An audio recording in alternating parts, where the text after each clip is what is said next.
इल्मी इस्लाही बयानात सुनने के लिए हमारे YouTube इन्फो टीवी चैनल को सब्सक्राइब करें। कारी मुदस्सिर इस्लामिक इन्फो टीवी।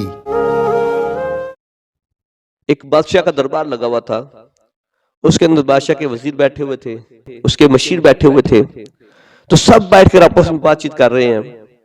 तो उस दौरान जो है एक फकीर जो है वो भीख मांगने के लिए बादशाह के दरबार चला गया। उसने सदा लगाई कि मुझे अल्लाह के नाम पे कुछ दो। तो बादशाह ने उस फकीर को अपने पास बुलाया। उसके दिल के अंदर, दिमाग के अंदर एक शरारत आई। उसने कहा मैं इसे एक मजाक करता हूं।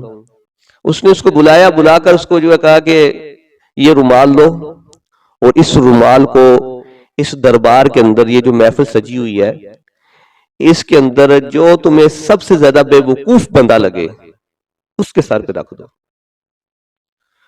अब ये फकीर था, ये हाथ में रुमाल लेकर हर बंदे का चेहरा देखता है और चेहरा देकर आगे चला जाता है। पूरा दरबार उसने फिर लिया, पूरा दरबार उसने फिर लिया, लेकिन किसी के सर पर उसने वो रुमाल ना रखा। एंड पे आकर उसने बादशाह से बोला कि बादशाह सलामत, मुझे टाइम दें, अभी मुझे इनमें कोई बेवकूफ नजर नहीं आया, तो जैसे कोई आएगा तो मैं उसके सर पे रुमाल रख दूंगा। बादशाह ने कहा ठीक है। अब ये फकीर बंदा, दरवेश बंदा वहां से चला गया। तो फिर एक मर्तबा उसका बादशाह के दरबार में चक्कर लगा। तो उसको पता चला कि बादशाह बड़ा बीमार पड़ा हुआ है, बादशाह बहुत ज्यादा बीमार है। तो ये फकीर उस बादशाह के पास गया तो जाकर कहने लगा, ए बादशाह, मैं आपसे एक सवाल पूछना चाहता हूं, तो आप झूठ तो नहीं बोलेंगे? उस बादशाह ने कहा कि ये जो हालत है मेरी, इतनी बड़ी बीमारी लगी हुई है और मैं मौत के बिल्कुल करीब हूं, मुझे नजर आ रहा है कि मैंने मर जाना है, तो अब मैं क्यों झूठ बोलूंगा? तो उस फकीर ने जो सवाल किया बड़ा काबिल गौर सवाल है। उसने कहा कि बादशाह मुझे ये बता, मुझे ये बात बता कि जब तू दुनिया में एक दिन के सफर पे जाता था, जब तू दुनिया के एक दिन के सफर पे जाता था, तो कितने दिनों का सामान साथ लेकर जाता था? तो बादशाह कहने लगा, मैं एक हफ्ते का सामान लेकर जाता था। तो उस फकीर ने पूछा, बादशाह जब तू एक हफ्ते के सफर पे जाता था तो फिर कितने दिन का सामान लेकर जाता था? उसने कहा, मैं 2 हफ्तों का सामान लेकर जाता था।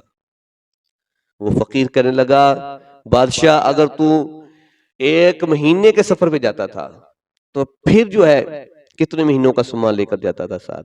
उसने कहा, मैं 2 महीनों का सामान लेकर जाता था ताकि किसी चीज की कमी ना आ जाए। ज्यादा सामान लेकर जाता था कि सफर में परेशान ना हूं मैं। अब उस फकीर ने जो बातें कही हैं, दिल पर लिखने वाली बातें हैं। फकीर ने कहा कि मुझे ये बात बता, ए बादशाह, अब तू एक बहुत बड़ा सफर करने वाला है, तुम्हें पता है कि मौत मेरे करीब है, कब्र का सफर है इसके अंदर, क़यामत का सफर है इसके अंदर, और पुल सिरात का सफर है। तो वो फकीर कहने लगा, बादशाह मुझे ये बता कि ये जो कब्र का और हशर का सफर है, इसके लिए तुमने कितना सामान तैयार किया हुआ है? ये बहुत लंबा सफर है, क्या तैयारी है तुम्हारी? बादशाह कहने लगा कि अफसोस कि मैंने ना कब्र के लिए कुछ तैयार किया, ना मैंने हशर के लिए कुछ तैयार किया है। तो उस फकीर ने वो रुमाल अपनी जेब से निकाला और बादशाह के सर पे रख दिया और कहा कि बादशाह, मुझे तुमसे ज्यादा कोई बेवकूफ बंदा नजर नहीं आया। क्योंकि इसलिए कि तू दुनिया के सफर पे जाए एक दिन के लिए तो 1 हफ्ते का सामान लेकर जाए, और 1 हफ्ते के लिए जाए तो 2 हफ्तों का सामान लेकर जाए, और 1 महीने का सफर हो तुम्हारा तो तुम 2 महीनों का सामान लेकर जाओ। लेकिन खबर का जो सफर है, हश्र का जो सफर है, उसके लिए तुमने कोई सामान नहीं तैयार किया, तो तुमसे ज्यादा कोई बेवकूफ बंदा नहीं है।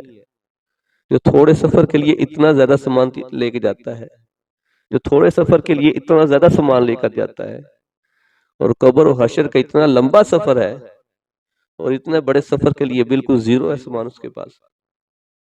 कहा ये बेवकूफ बंदा है तू।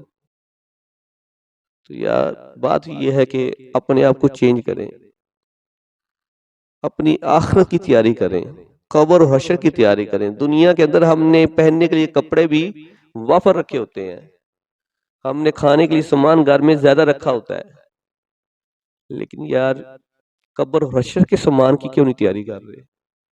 उसके बारे में हमारा क्यों नहीं ज़हन बनता?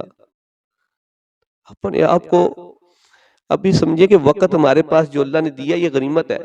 खुश नसीब समझिए अपने आप को, मैं बड़ा खुश नसीब हूँ, मेरे पास अभी वक्त है, मैं तैयारी कर सकता हूँ, मैं अल्लाह से अभी भी माफी मांग सकता हूँ, उसको राजी कर सकता हूँ, अपनी कब्र को बेहतर कर सकता हूँ, अपने हशर के सफर को आसान कर सकता हूँ।